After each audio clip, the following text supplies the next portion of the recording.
Hürmetli vatandaşım, leksimizin ikincisini başlayımız. Bugün 9. ayının 3. günü, yaki tünügün biz üçün aytqanda Xitay devletide harbiy parat boluvatdı. Yaki harbiy parat bolup öttü. Qaydı boyunca agar harbiy parat ötküzüdigan bolsa Xitay hükümeti, Xitay milleti ikinci qitim mustaqillik jakarlagan gün 10. ayının 1. günü harbiy parat ötküzüşü kerak idi. Xitay devlet reisi nima üçün 9. ayının 3. gününü tanlap aldı? Bugün Xitayning nazarida Yaponiya taslim bo'lgan kun edi. Yaponiya kimga, qaysi davlat taslim bo'ldi? Yaponiya Amerika xalqiga, Amerika davlatiga taslim bo'lgan. Yaponiya hargiz Xitoy yoki Chinaga, Jinaga taslim bo'lmagan.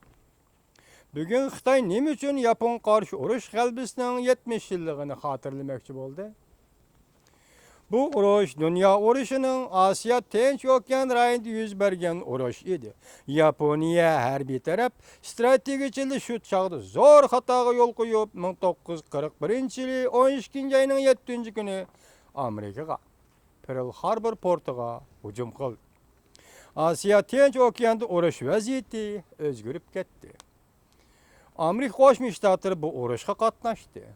Yaponiyaga urush e'lon qildi. Amerika Qo'shma Shtatlarining qudratli harbiy kuchi Yaponiyani oxirgi hisobda taslim bo'lishga elib keldi. Koreya yerim oralida Koreya davlati mustaqil bo'ldi. Sharqiy Janubiy Osiyoda Amerika Qo'shma Shtatlari 1946-yili Filippinning mustaqilligini e'tirof qildi. Sharqiy Janubiy Osiyo va Shimoliy Osiyo millatlari bu urushdan keyin mustaqil bo'ldi. Bu tarixning yana bir tarafida yuz bergan fojia shu bo'ldiki, Osiyo va O'rta Osiyoda 3-qitim Cumhuriyet qurgan Uyg'urlarning davlati munqariz qilindi. Yangi qurilgan Manjuriya davlati ham munqariz qilindi. Bu ikki davlatning munqariz qilinishida sobiq Sovetlar asosli rol o'ynadi.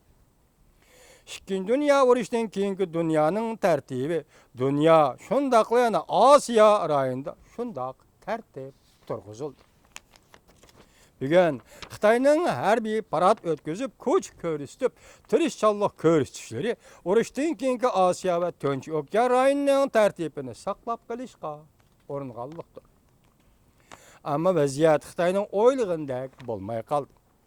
Ko'p davlatlarning qo'llashiga erishgan Shinzo Abe hukumati qat'iy niyat qilib Yaponiyani normal davlatga aylantirmoqchi bo'ldi. Xitoy hukumati bo'lsa Yaponiya militarizmini tirildirmoqchi bo'ldi deb aybladi.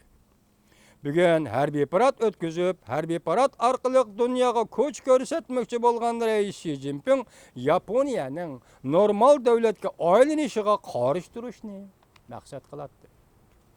Tarix takrorlanadi vatandoshim, lekin tarix unda oddiy holatda takrorlanmaydi.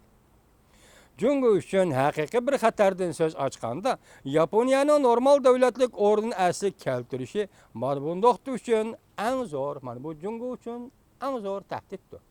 Bu faqat Jungoning nazaridagi tahdiddir. Lekin Yaponiya urushdan keyin tinch va bir demokratik davlatga aylandi. Xitoy o'zi shundoq e'tirof qildiki, Ikkinchi Dunyo urushidan keyin yaksoq munosabatlar urushi oxirlashgandan keyin G'arb dunyosi yetakchiligida turg'izilgan xalqaro kun tartib tarmar bo'ldi va tarmar bo'ladi.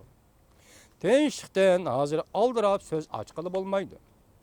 To'qinish va tavrinib turgan yangi bir davr hozir Abdi Bashirisni oshkorladi deb yozgan Jotav apandi dal Jungo hukumatining ko'ngildagini yozgan bir qalamkash edi. Urushdan keyingi dunyo tartibining tuguni shu yerdaki, tartib o'tkinchi xarakterli. Bir normal. Yaponiya albatta Osiyoning bugunida Osiyoda bosh ko'tarishi va qaytadan normal davlatga aylanishi kerak.